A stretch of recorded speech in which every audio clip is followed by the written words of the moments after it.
ପିଲାମାନେ ଆଜି ଆମେ ନବମ ଶ୍ରେଣୀର ଓଡ଼ିଆ ବ୍ୟାକରଣ ବର୍ତ୍ତମାନ ପଢ଼ିବାକୁ ଯିବା। ଆଚ୍ଛା ପିଲେ ବ୍ୟାକରଣ କ'ଣ କୁହାଯାଏ ଜାଣିଛ କି? ପୂର୍ବରୁ ପଢ଼ା ହେଇଛି। ଏବେ ଆମେ ବ୍ୟାକରଣ କ'ଣ ଜାଣିବା। ବ୍ୟାକରଣ ହେଉଛି ପ୍ରତ୍ୟେକ ଭାଷାର ବ୍ୟାକରଣ ରହିଛି। ଓଡ଼ିଆ ବ୍ୟାକରଣ, ସଂସ୍କୃତ ବ୍ୟାକରଣ, ଇଂରାଜୀ ବ୍ୟାକରଣ, ପ୍ରତ୍ୟେକ ଭାଷାର ବ୍ୟାକରଣ ରହିଛି।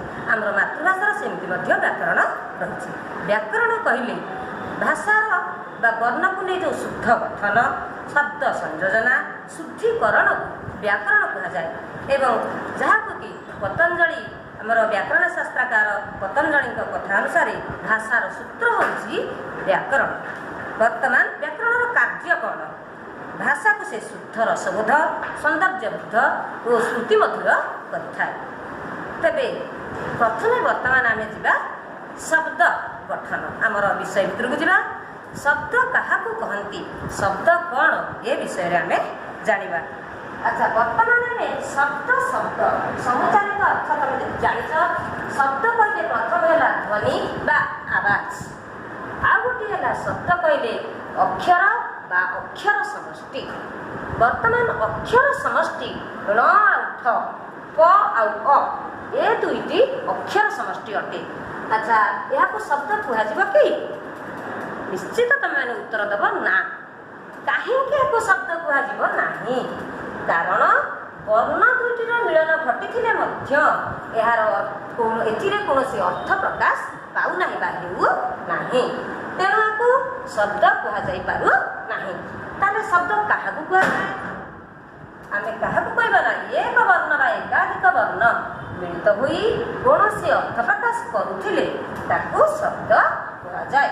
ଉଦାହରଣ ଅ, ଏହା ଗୋଟିଏ ବର୍ଣ୍ଣ ବିଶିଷ୍ଟ ଶବ୍ଦ, କିନ୍ତୁ ଏହାର ଅର୍ଥ କ'ଣ? ନା ଏହାର ଅର୍ଥ ହେଉଛି ବିଷ୍ଣୁ। ତେଣୁ ଏହା ଗୋଟିଏ ଶବ୍ଦ ଅଟେ। ଏବଂ ଆଉ ଗୋଟିଏ ହେଲା ଏକାଧିକ ବର୍ଣ୍ଣଯୁକ୍ତ ଶବ୍ଦ, ଯେଉଁଟା ହେଉଛି ସରବତ, ଯାହାକୁ ଆମେ ଚିନି, ଲେମ୍ବୁ, ପାଣି, ଲୁଣ ମିଶ୍ରିତ ଗୋଟେ ଦ୍ରବଣକୁ ସରବତ ବୋଲି ଆଖ୍ୟା ଦେଇଥାଉ। ଏହା ମଧ୍ୟ ଅର୍ଥ ପ୍ରକାଶ ପାଉଛି। ଏବେ ଶବ୍ଦ ଗଠନ ବିଷୟରେ ଜାଣିବା। ତେଣୁ ଆମେ ଏବେ ବର୍ତ୍ତମାନ ଆଉ ଟିକେ ଆଗକୁ ଯିବା ଯେ ଶବ୍ଦର ପ୍ରକାର ଭେଦ। ଶବ୍ଦର ପ୍ରକାର ଭେଦ କ'ଣ? ନା ପ୍ରକାର ଭେଦ ଅନୁସାରେ ଶବ୍ଦ ଆମର ତତ୍ସମ, ତଦ୍ଭବ, ଭେଷଜ, ବୈଦେଶିକ। ତତ୍ସମ କାହାକୁ କହନ୍ତି? ତତ୍ ଶବ୍ଦର ଅର୍ଥ ସଂସ୍କୃତରେ ଜାଣିଥିବ ହେଉଛି ତାହା, ସମ ଅର୍ଥ ସମାନ, ଅର୍ଥାତ୍ ମୂଳ ଭାଷା ବା ଆମର ଯେ କି ଜନନୀ ଭାଷା ସଂସ୍କୃତ ଭାଷାର ଶବ୍ଦ ସହିତ ଏହି ଅବିକଳ ଶବ୍ଦ ଗୁଡ଼ିକ ଯେଉଁଗୁଡ଼ିକ ଓଡ଼ିଆ ଶାସ୍ତ୍ରରେ ବା ଓଡ଼ିଆ ବ୍ୟାକରଣରେ ପ୍ରୟୋଗ ହୋଇଛି ତାହାକୁ ତତ୍ସମ ଶବ୍ଦ କୁହାଯାଏ। ତେଣୁ ସେଇଗୁଡ଼ିକ ହେଉଛି ମନେକର ଆକାଶ।